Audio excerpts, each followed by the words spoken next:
Ontario Regional Chief Isidore Day is talking about transformation of the Chiefs of Ontario moving into the future.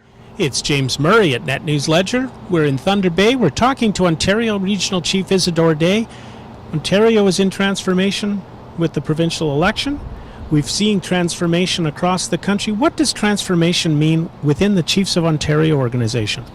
Well, that's a loaded question, James, but let me start with the relationship. When we look at how First Nations have continually been oppressed, marginalized, we've been, not treated as treaty partners. When the government looks at transforming that relationship, we need to be directly involved. In the federal context, we've got a government with Justin Trudeau's Liberals who have said we want to introduce legislation before the 2019 term is up. This signals a need for our organizations to be ready. Yes. On the provincial front, if you've got the federal government and the province, the federal family, talking about our issues, talking about transformation, and sharing the policy discussion and figuring out how they're going to finance and create a new fiscal balance between the federal partners, and why are we not involved in those discussions? For example, the cannabis excise tax. So when we talk about transformation, Chiefs of Ontario need to be very clear continually that we are not the rights holders. The rights holders are not the PTOs. The rights holders are not the tribal councils. But the rights holders are those people in our communities who are our 133 chiefs in Ontario. They are the grandmothers. They are the mothers. They are the treaty councils.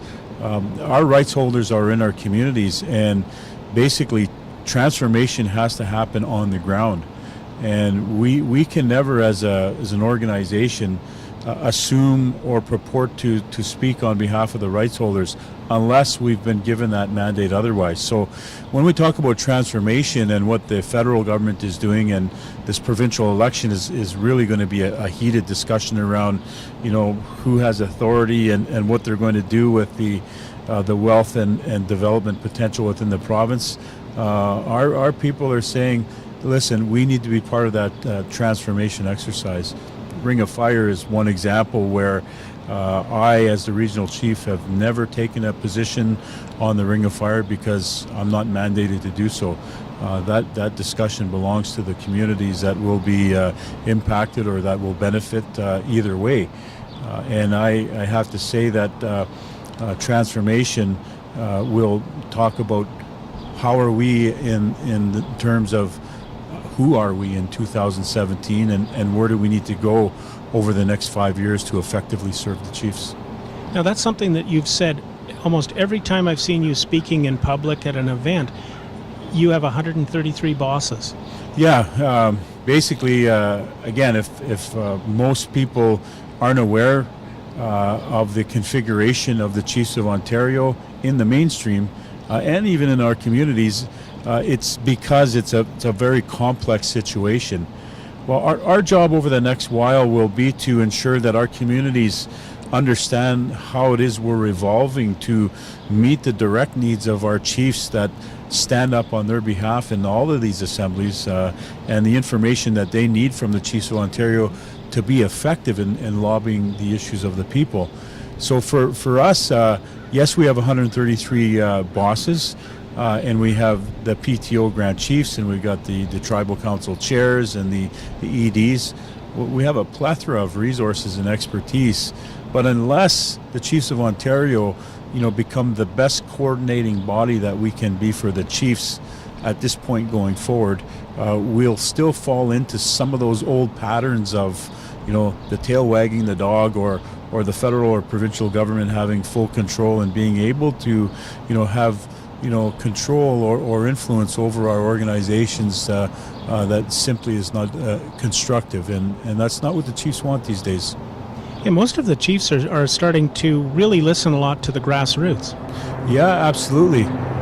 Our grassroots people are having much of a greater impact.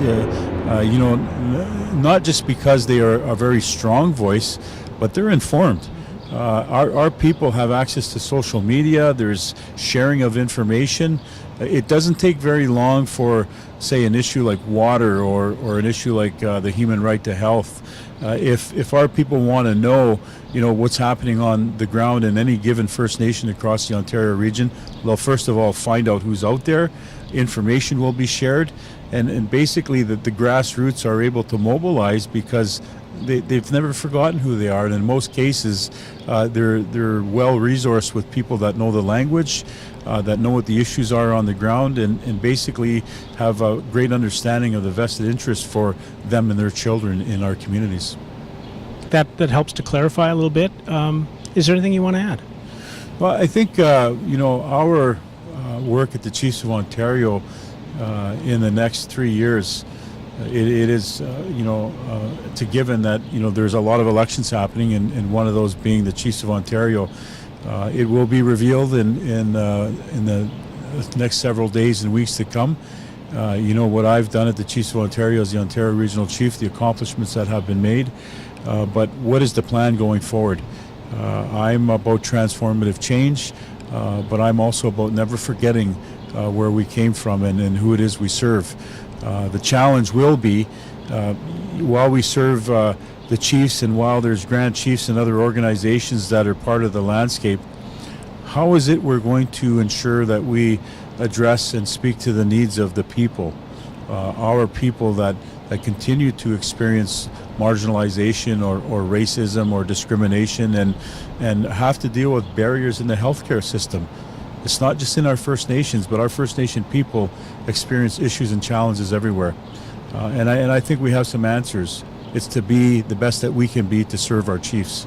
And I'll talk about that in the next couple of weeks. Thank you very much. Jay Miigwech.